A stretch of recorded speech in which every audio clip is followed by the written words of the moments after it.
Good evening. How is your weekend? Happy Sunday. Apologies for not having this training for the past 3 days. It has been beyond my control. I tried as much as possible to see if I could make it, but it was just beyond my control. So we seriously regret the time we couldn't make it. But thank God today we are here to continue with the 1 month free training in peace and sustainable development. We are talking about the professional diploma training in peace and sustainable development. This training is designed to empower those that are interested in having knowledge of peace and conflict resolution, peace and conflict management. And we have been doing this training to equip those that are interested in this area. But apart from that, in your personal life, the training can help you to, oh my goodness, cancel. Oh my God, end this life. It's not life.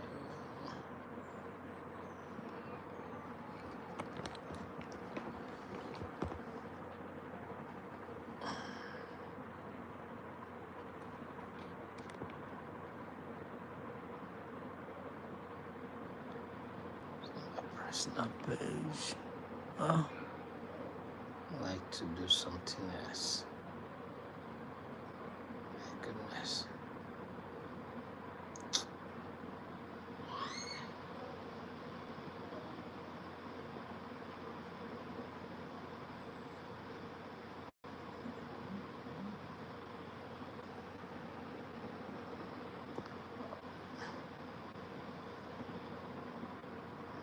So, sorry, coming.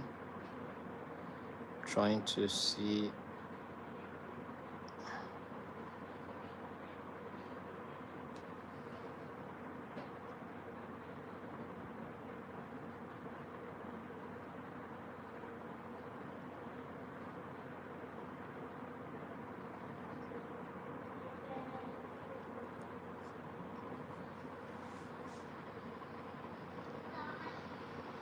All right.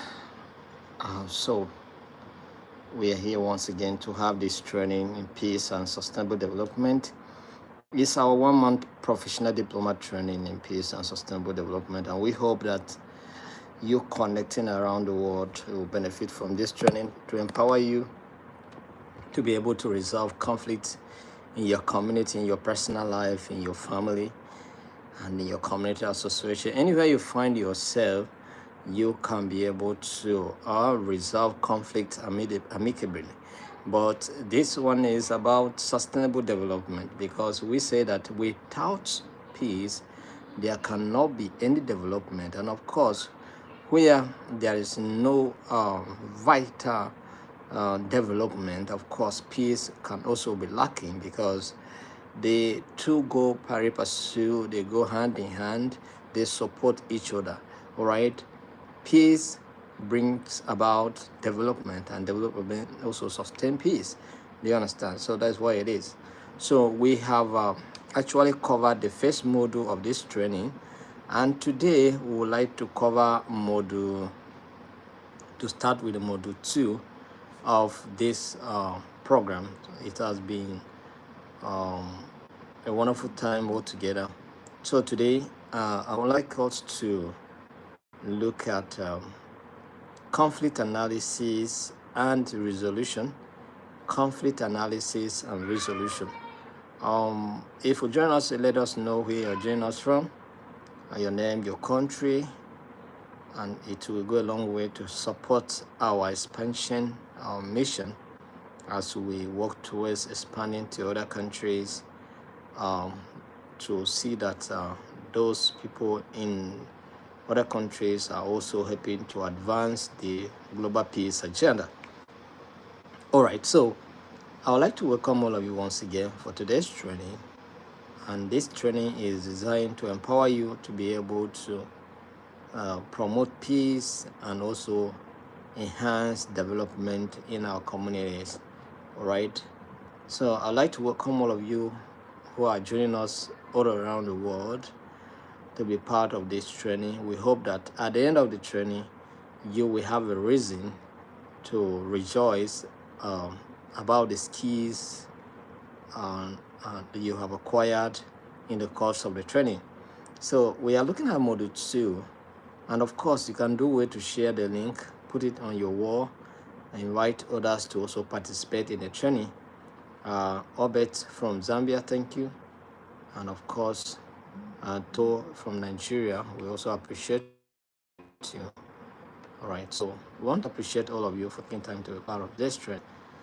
So what is conflict analysis? We'll be looking at conflict analysis too, all right? But when we talk about conflict analysis, what do we mean? All right, what do we mean when we talk about conflict analysis? Conflict analysis is a very important component in conflict resolution. You cannot be able to resolve conflict without carrying an analysis of the conflict to know what the conflict is all about.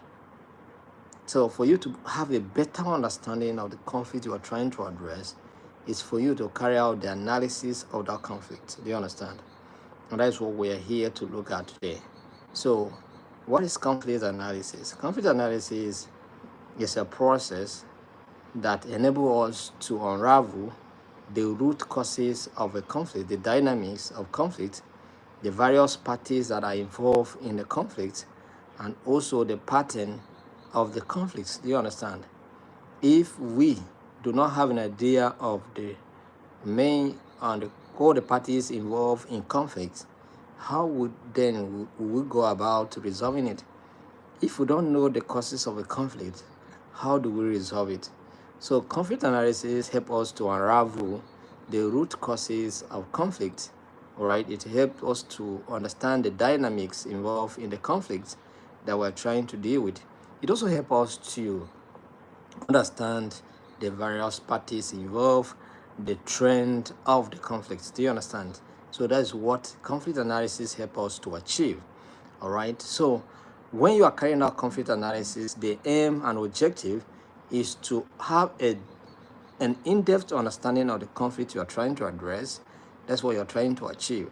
So I welcome all of you for today's training, and we are going to examine the various tools that can help you to carry out the analysis. All right.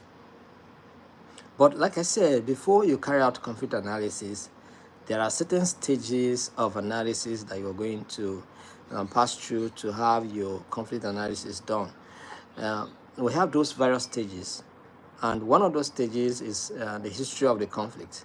When you want to carry out a conflict analysis, you must look at the history of the conflict. All right. Is the conflict just starting, or it has been there in existence?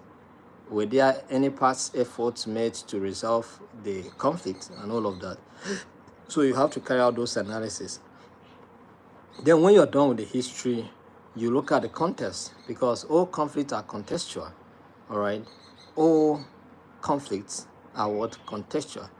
Now, what happened here may not be the same thing that happened in another location. Right? People may protest in Nigeria, people may protest in Kenya, but the reason for the protest may be different. All right?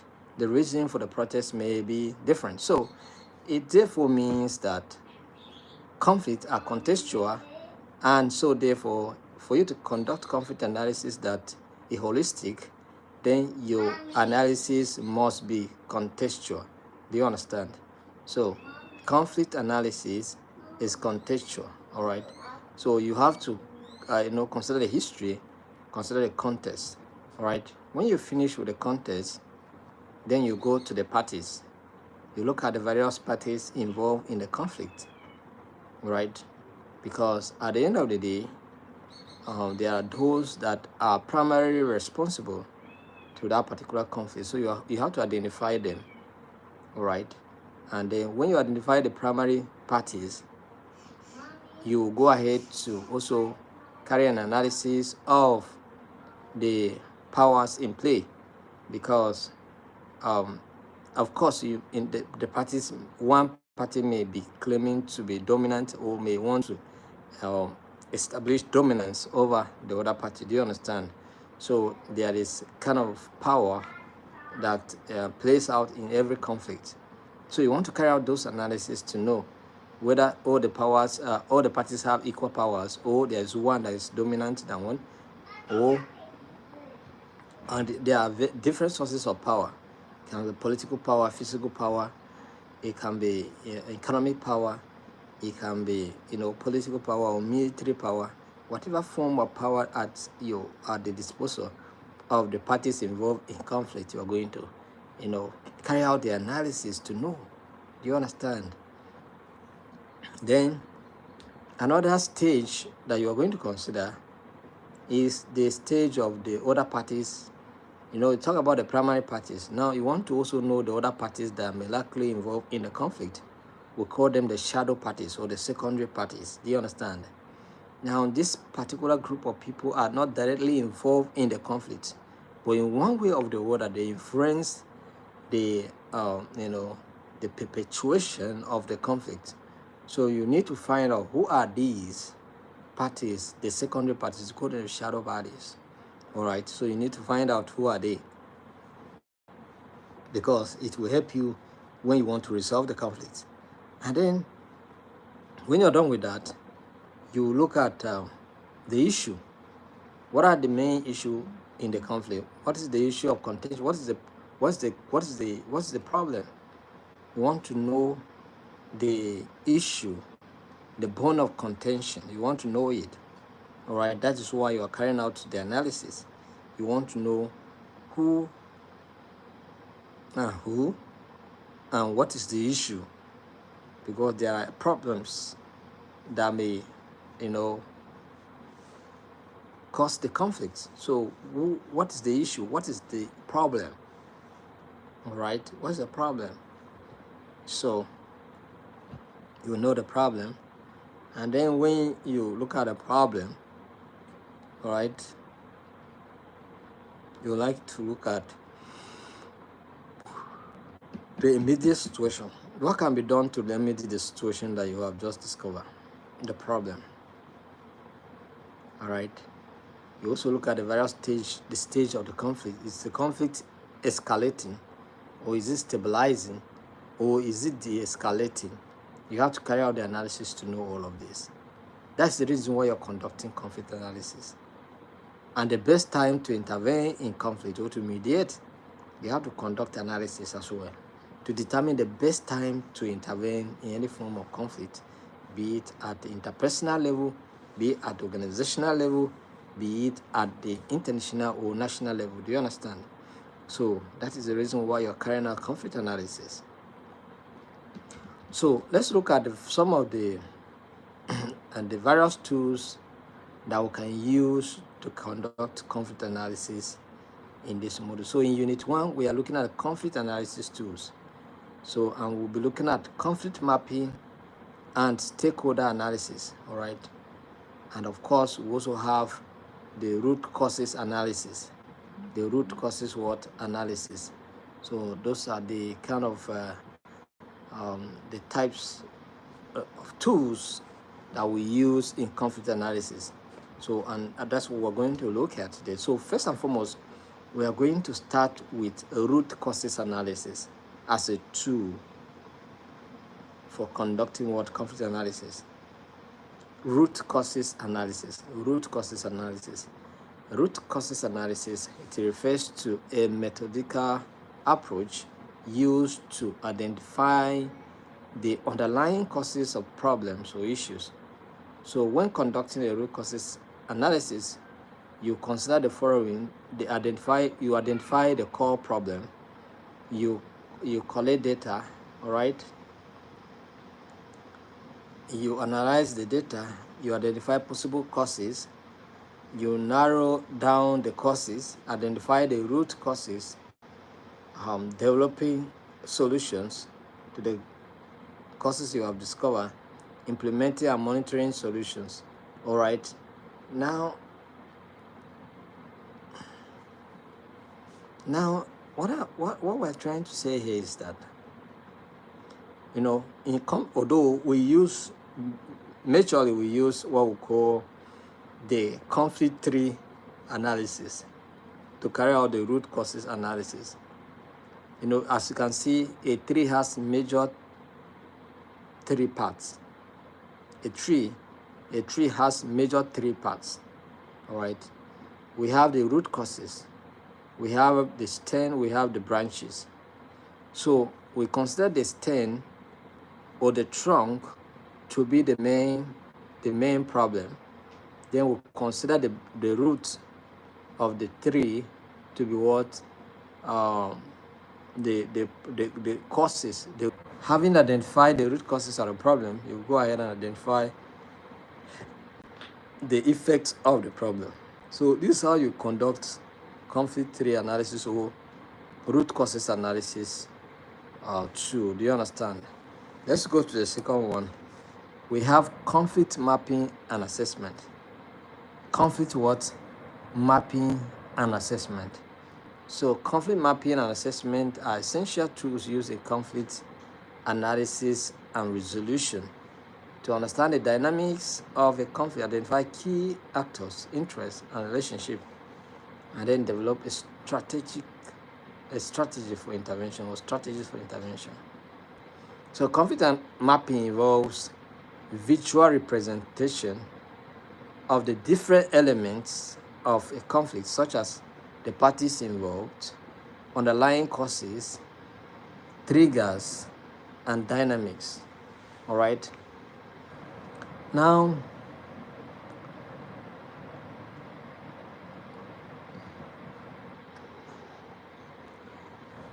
I'm not projecting this training. I would have shown you how to carry out conflict mapping. But like we say, you use graphic representation, that's visual representation, all right, to represent the various factors in the conflict. For instance, now you may decide to use circles, all right, to represent both the primary parties and the shadow parties. And also, by using that circle, you can determine to use the bigger circle, the medium circle, and the smaller circle. Do you understand? As the case may be. So what that means is that when you are trying to compare a medium circle with the bigger circle, it's an indication that the bigger circle represents a party that is stronger than and is bigger than the medium circle, which is another party which is second to the bigger one. Do you understand? So let's take, for instance, now, maybe you want to use the conflict between Ukraine and Russia, and you want to use conflict mapping to carry out an analysis of the conflict between Russia and Ukraine. All right. Now, let's take Ukraine to be a medium circle, and then a smaller circle, as the case may be, and then Russia to be a bigger circle. Do you understand? Now, Russia and Ukraine are having problem, but you know that Russia is more powerful than Ukraine. So, in carrying out visual representation according to conflict mapping, what you need to do is that the circle for Russia will be bigger, and then the circle for Ukraine will be smaller compared to the one for Russia. Do you understand? So what you are successfully able to do is that you have been able to identify the primary parties in the conflict, because we say that conflict mapping involves identifying what the various parties involved. All right. So now you have identified the primary parties, which is Russia and Ukraine. All right. And now, then between Ukraine and Russia, you can put a zigzag line,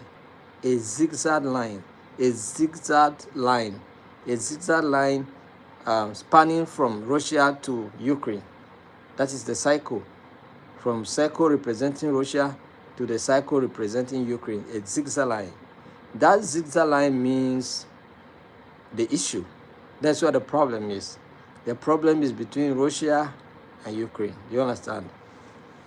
Now, when you have straight line, let's take, for instance, that you have, okay, let's take Ukraine, as okay, let's take Russia is party A, Ukraine is party B. Right, let's take party C to be America. Party C is what? America. So you have two straight line from Ukraine to America. Those two straight lines indicate what? Strong bonds, strong relationship. That's tell you that Ukraine has a good relationship and a very strong relationship with America. Do you understand? So America could represent cycle C. All right. Now, when you come to cycle D and F and E, let's say we have under Russia, we have two smaller cycle down, and then you draw a line down, straight line, and then another straight line to the next cycle. So let's say the two cycles represent North Korea, and also another cycle represent China. So you can agree with me that a straight line from Russia to one cycle, which is representing China, indicates that Russia doesn't have a problem with China. Okay, they have good relationship.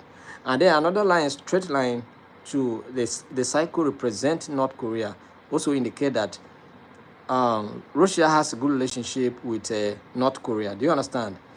What we're doing, we are mapping up the conflict too.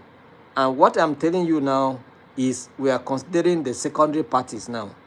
Do you understand? The secondary parties, the shadow parties. They are not directly involved in the conflict, but they have one or two things. They are allies now. We are identifying that we are mapping out the allies of both parties in this conflict now. I hope you are understanding me. I hope you are following me. All right. So now, what this means is that North Korea and China are good allies of what? Russia, and then Ukraine is has also good relationship and a strong one for that matter with America. Now coming down to there is also another line. Let's take it for instance, another line from Russia to America. Another line from Russia to America, but from this line, the line that leads from America to Russia has two slantly line across this straight line. That indicates a kind of discord, a broken relationship. Do you understand? And you and I understand that Russia and America has a kind of broken relationship. Do you understand? They are not in good terms. All right, that's it. They have a broken relationship. That's what it is. Okay, now let's take it for instance now. So you understand that the line leading to America has two slantly lines across, and that indicates a broken relationship. So you can agree with me that Russia and America is a cat and dog. Do you understand? A broken relationship. Now let's take it again that there's another circle which represents F. That cycle that represents F, let's consider it to be Saudi Arabia. Saudi Arabia. Now let's have a straight line from Ukraine to the cycle representing Saudi Arabia, and then another straight line from the bigger cycle representing Russia to Saudi Arabia. What that means to us is that Ukraine and Russia doesn't have problem with Saudi Arabia, right? They don't have any problem. They have good relationship. So when it comes to mediation or when it comes to intervention, then we can say that Saudi Arabia stand a good chance to be able to intervene in this particular conflict because they don't have a problem with Russia. They don't have a problem with Ukraine. They are not at war with any of those countries. So they can mediate, they can intervene in this conflict successfully. Do you understand? But America cannot come and claim to mediate because they have interest. Then, of course, China cannot mediate because they have interest. They are backing Russia. North Korea cannot mediate because they have interest. Even when America attempted to mediate in the conflict, what happened? They have to take it to Saudi Arabia became a meeting point because Saudi Arabia is a neutral party. It doesn't side anybody in the conflict. Do you understand? They are not siding anybody in the conflict. Are you understanding conflict mapping now? So what you have just done is that you have successfully identified the primary parties in the conflict. You have also successfully identified their allies. You also define their relationship, whether it's broken or is good or is strong. Do you understand? That's what you have identified. And of course, you have identified the issue or the parties that are having issues, which you say is Russia. And of course, you are also able to identify a neutral party who is not siding anybody. Do you understand? And then there are other shadow parties that can also influence one or two things. Do you understand? So that's why it is. So that is conflict mapping for you. So you are able to identify the various parties involved in the conflict, and it will help you to resolve the conflict. Do you understand? So we have key components of conflict mapping, which is parties, issues, dynamics, triggers, and then tools. Do you understand? So let's look at conflict assessment. Conflict assessment involves a systematic analysis of a conflict situation to understand its causes, dynamics, stakeholders, and potential risks and opportunities for resolution. So that is what it is. I hope I did not confuse you on conflict mapping, right? I hope you understood the idea. If assuming I was using the circle to show you, you would have understand it better. Maybe I may decide to use our touch board in the office here tomorrow and then demonstrate conflict mapping to you. Do you understand? So that you understand it better. And that is if I'm going to do the training in the office, because it's something that I cannot move it. It is a big screen, a whiteboard screen, and a touch board. So maybe tomorrow I may use it to demonstrate what I have just explained here for your better understanding of conflict mapping. Do you understand? All right. So conflict analysis, conflict assessment has key components, which is context analysis, all right, stakeholders analysis, conflict dynamics, root causes, risks assessment, methods. All right, I told you we define conflict analysis right before now, and I think this is what they're trying to say here in a different way. All right, but I think what I said earlier on, if you can have this video and watch it and listen to it again, you can follow what I said concerning conflict analysis. Do you understand? So that's why it is. All right, so let's go ahead and look at stakeholders analysis, and this is the last tool we are going to consider under conflict analysis tools, all right, in this unit 1. All right, so conflict stakeholders analysis. Stakeholder analysis is a systematic process of identifying, assessing, and prioritizing stakeholders who are relevant to a project decision or conflict situation. All right, so now you are going to identify the various stakeholders and prioritize them. You prioritize those stakeholders. Do you understand? You prioritize stakeholders. All right, you identify them, prioritize them, so that you know which one and which one. So what are the key components under stakeholder analysis? One is identification. You first and foremost have to identify all the stakeholders involved in the conflict, whether they are individuals, whether they are groups, or they are organizations, or they are entities. You have to, identify all of them because they have some level of interest in the conflict. The conflict going on between Russia and Ukraine, there are parties that have interest. Do you understand? America has interest, China has interest, North Korea, the same thing. You understand?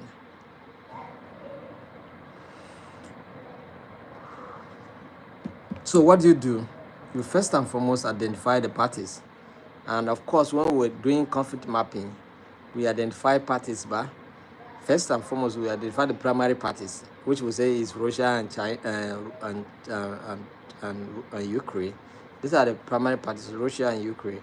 And then we went ahead to identify the secondary parties, which we'll talk about China, we'll talk about North Korea, we'll talk about America, we'll talk about Saudi Arabia. Do you understand? These are secondary parties. They are not directly involved, but in one way or the other, they are contributing to the perpetration of the conflict. You understand? In fact, at some point, it was even alleged that some North Koreans were there to help the Russians fight. You understand? But and over thousands of people died. Even the Russian soldiers, over thousands were killed, who have been killed. Do you understand? Because the conflict is still ongoing. So that's it. So, but you have to identify the various stakeholders that are involved. That is number one complaint. Number two, you carry out the analysis, right? Understand the interests, concern, needs, and expectation of each stakeholder. So, all the stakeholders have a need.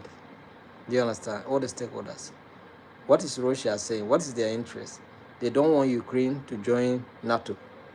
They don't want Ukraine to join European Union, right? Because they don't want those neighbors, those allies of Ukraine in their neighborhood. You understand? So they don't want them. And what is the interest of Ukraine? Ukraine wants protection from Russia. Do you understand? Because they feel that Russia is, taking, is colonizing them. Let me just use that word. All right. So they want to break out of Russia. They don't want Russia to be, prognosing in their things. And of course, Russia also doesn't want any of those neighbors that Ukraine want to identify with to also come near and have their military bases in Ukraine to be monitoring and prognosing into Russia's affairs. Russia doesn't want that.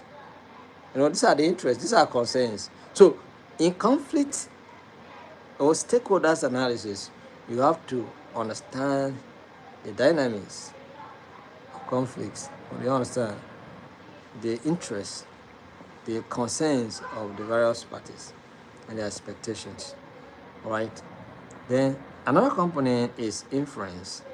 Assess the level of influence and power each stakeholder has in relation to the project or issue. The issue that we're trying to address here. How much influence that Russia has? Russia is a powerful nation, right? How much influence that Ukraine has? It has the backing of America. Do you understand? But I'm telling you that sometimes these things go like that. You understand? So attitude. Determine the attitude, values, and perception of stakeholders towards the project or decision or the issue. You understand? Because it's good that you identify their position, their view. It's good that you understand the kind of attitude and the values that attach to the issue that is a bone of contention. The relationship. You have to analyze the relationship and interaction among stakeholders, including alliances, conflicts, dependencies, and communication channels.